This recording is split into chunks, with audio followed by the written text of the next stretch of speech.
जय माता की दोस्तों। तो चलिए गुप्त नवरात्रि के चौथे दिन सुने जाने वाली माँ भुवनेश्वरी की कथा सुनते हैं। अपने नाम के अनुरूप ही यह देवी तीनों लोगों की स्वामिनी मानी जाती हैं।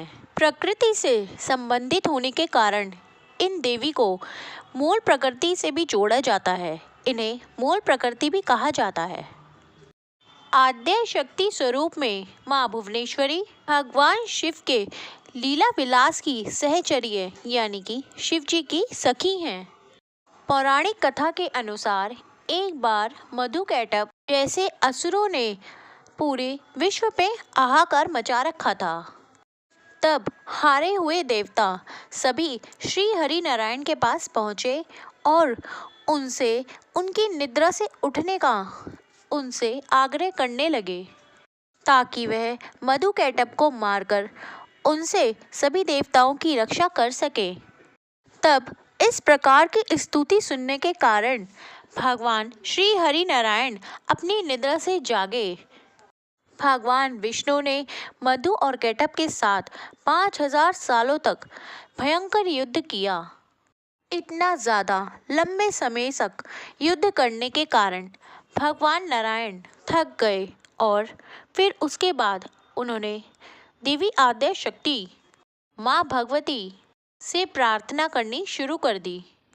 योग माया से प्रार्थना करने के बाद योग माया ने उन्हें आश्वस्त किया कि वह अपनी माया से मधु और कैटभ को मोहित कर देंगी। माया में लुप्त होने के कारण दैत्य भाई भगवान नारायण से बोले कि हमारी मृत्यु ऐसी जगह पे हो जहाँ न जल हो न थल हो। तब भगवान नारायण ने अपनी जंघा पर रखकर उनका अपने चक्र से सर धड़ से अलग कर दिया, मगर वो सिर्फ निमित्त मात्र ही थे। इसके बाद तीनों ने ब्रह्मा विष्णु महेश इन तीनों ने माँ भगवती की आराधना उनसे प्रार्थना करनी शुरू कर दी।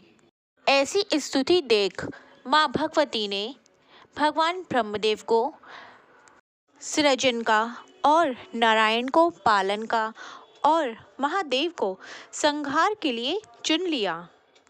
ब्रह्मदेव जी ने देवी आदि शक्ति से प्रार्थना की कि अभी तो यहाँ पर सिर्फ जल ही जल फैला हुआ है।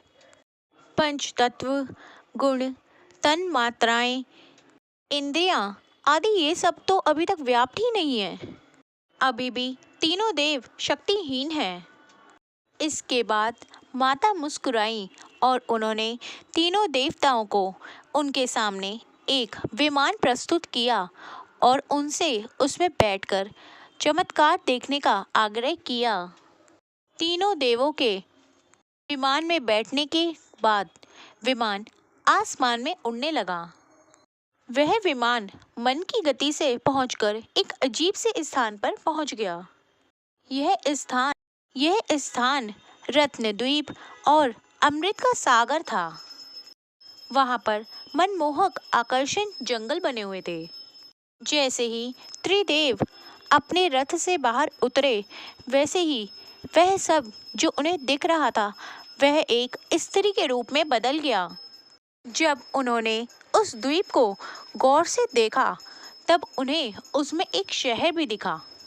चारों तरफ सुरक्षा की 9 परतें थीं और इस शहर की रक्षा उग्र स्वभाव के भैरव और क्षेत्रपाल और मातृका और दिक्पाल आदि कर रहे थे।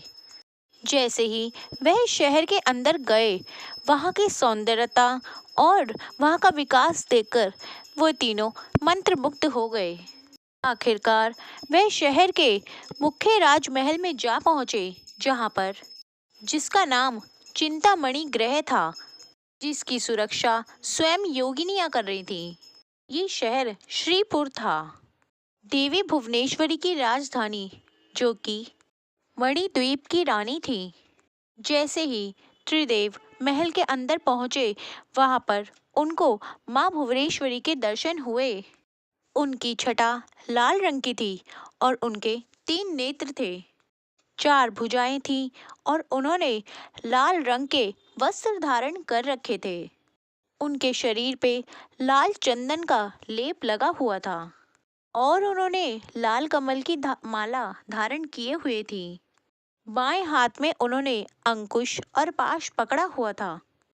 एक हाथ से वह भक्तों को आशीर्वाद देते हुए थी और चौथी भुजा में, जो कि उनकी अभय मुद्रा में थी, उनका मुकुट अर्धचंद्र द्वारा सुसज्जित था, रत्न आदि मणियों से सुसज्जित था। तब श्री हरि नारायण ने भगवान शिव और श्री ब्रह्मदेव जी से कहा कि ये अद्वैत शक्ति स्वयं ब्रह्मांड स्वामिनी है, ये स्वयं जगदम्बा महामाया है। तब त्रिदेव, इसके बाद त्रिदेव माता भुवनेश्वरी के पास गए और उनके चरण कमलों की ओर बैठ गए। उन्होंने उनके नख यानी नाखूनों में पूरे संपूर्ण जगत को देखा। तब त्रिदेव समझ गए कि ये देवी ही संपूर्ण जगत की जननी है। माँ भुवनेश्वरी की पूजा पुत्र प्राप्ति के लिए भी विशेष फलदायी होती है।